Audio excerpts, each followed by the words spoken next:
Hello guys, हमने पिछले video में देखा था मल्टीपल फ्यूजन क्या होते हैं, इंसिस्टेशन एंड स्पोर फॉर्मेशन। आज हम स्टडी करेंगे कि बडिंग के थ्रू किस तरीके से रिप्रोडक्शन का प्रोसेस करते हैं। ठीक है, वीडियो को स्टार्ट करने से पहले अगर मेरी वीडियो आपको अच्छी लगती है तो ज़्यादा से ज़्यादा लोगों को शेयर एंड सब्सक्राइब करें और प्लीज़ वीडियो को एंड तक देखें। चलो स्टार्ट करते हैं वीडियो को। तो देखो, बडिंग जब एक कोशिकीय जीव शरीर पर उत्पन्न मुकुलन यानी उसका सॉफ्ट भाग टूट कर गिर जाता है तो अनुकूल परिस्थिति में वो परिपक्व यानी उसके अकॉर्डिंग एनवायरनमेंट होनी चाहिए। परिपक्व होकर जीव शरीर से यानी अपने जीव के शरीर से अलग हो जाता है और एक नई संतति यानी एक न्यू डॉटर सेल का निर्माण कर लेता है। ठीक है, हम देख सकते हैं एग्जाम्पल के लिए हाइड्रा। तो देखो, इसको और सिंपल लैंग्वेज में समझते हैं।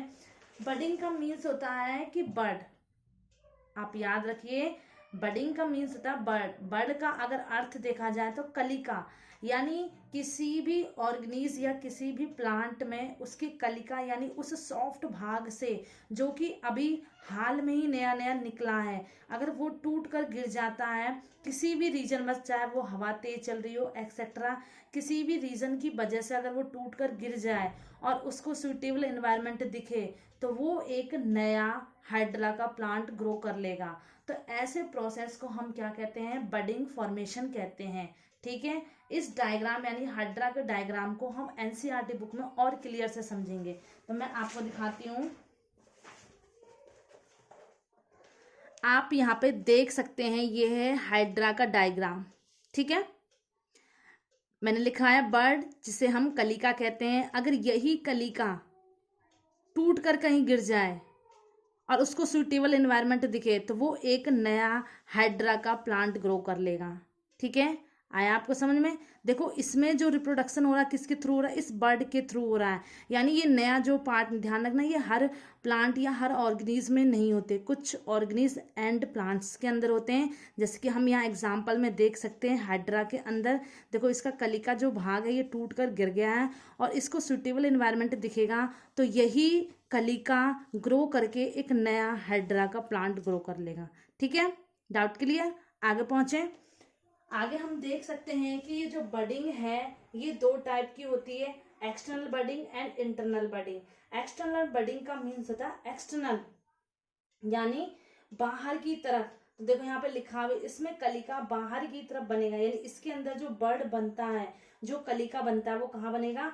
बाहर की तरफ बनेगा। ठीक है, तो उसको हम एक्सटर्नल बडिंग कहते हैं। और ये अगर हमें प्रोसेस देखना हो तो ये हम हाइड्रा के अंदर देख सकते हैं एंड ईस्ट के अंदर। तो हाइड्रा के अंदर अभी हमने देखा था एनसीईआरटी बुक में, अब हम देखते हैं ईस्ट के अंदर कैसे होता है। तो मैं इसका भी आपको डायग्राम दिखाती हूँ।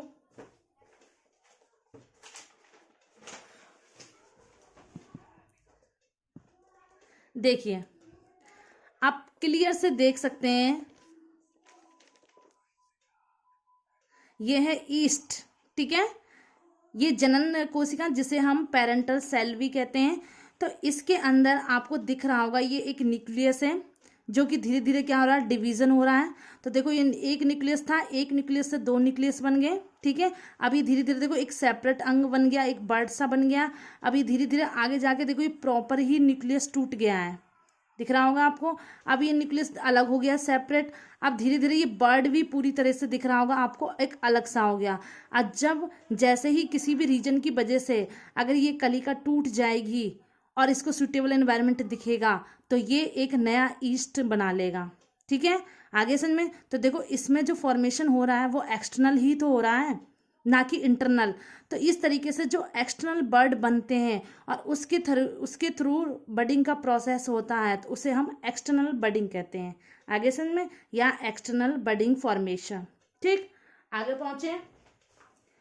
आगे हमारा दे रखा है इंटरनल बडिंग क्या होता है, जिसे आंतरिक मुकुलन भी कहते हैं। तो देखो, इसमें बर्ड अंदर की तरफ बनेगा जैसे कि स्पंज। ठीक है, तो मैंने यहाँ पर डायग्राम भी बना रखा है, आपको दिख रहा होगा स्पंज का। तो देखो, इसमें छोटे छोटे आपको दिख रहे हैं अंदर बर्ड। तो ये बर्ड देखो अंदर बन रहे हैं, इंटरनल बन रहे हैं, तो इसलिए हम इसे इंटरनल बडिंग कहते हैं। अब ये क्या करेंगे? जैसे ही इसको सुटेबल एनवायरनमेंट दिखेगा तो ये बर्ड क्या होंगे? फूट जाएंगे और ये लेयर हट जाएगी और इसमें से क्या होगा? एक नया स्पंज प्लांट बन जाएगा। ठीक है, तो उसको हम इंटरनल बडिंग कहते हैं। और इस प्रोसेस को हम क्या कहते हैं, जो इस तरह की जो स्ट्रक्चर बनी है उसको हम जेम्यूल स्पंज कहते हैं। इसे भी हम डायग्राम देख, इस डायग्राम को भी हम देख लेते हैं एनसीईआरटी में।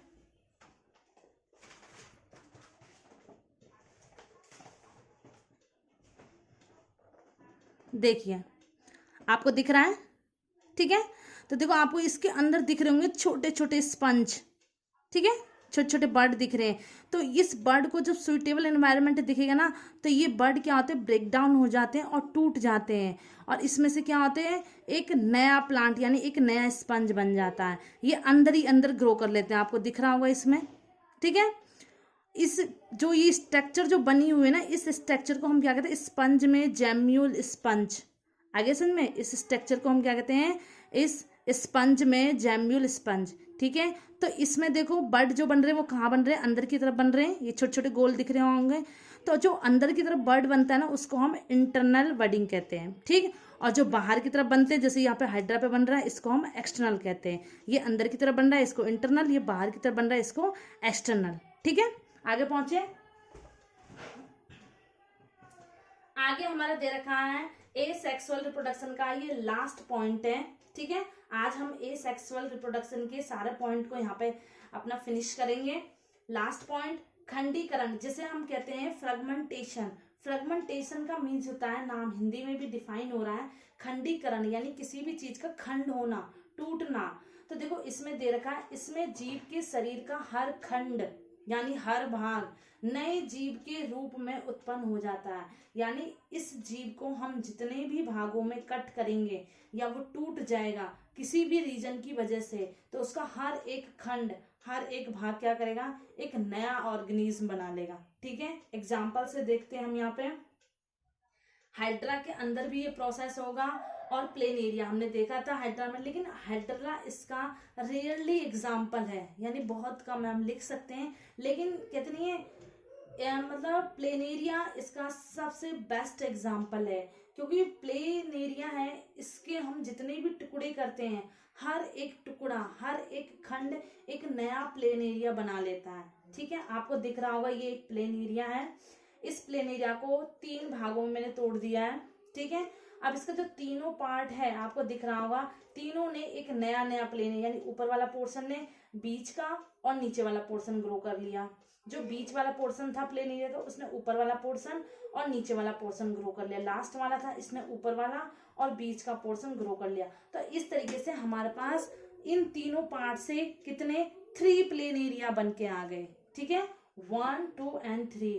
तो इसी प्रोसेस को हम क्या कहते हैं, फ्रेगमेंटेशन कहते हैं। और ध्यान रखना, इस प्लेनेरिया के अंदर रीजनरेशन की भी क्षमता, रीजनरेशन का मीन्स होता है दोबारा से जनरेट हो जाना।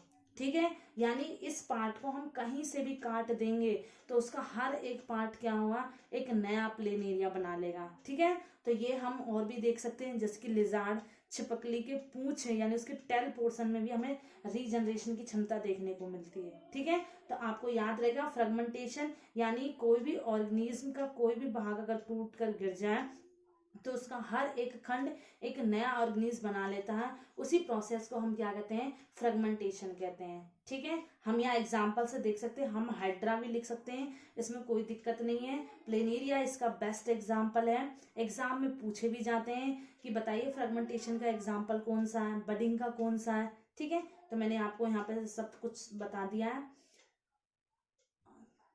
तो आई होप आपको अच्छी लगी होगी मेरी वीडियो। ठीक है, अगर वीडियो अच्छी लगती है तो प्लीज इसको शेयर एंड सब्सक्राइब करें। ठीक, thank you watching this video.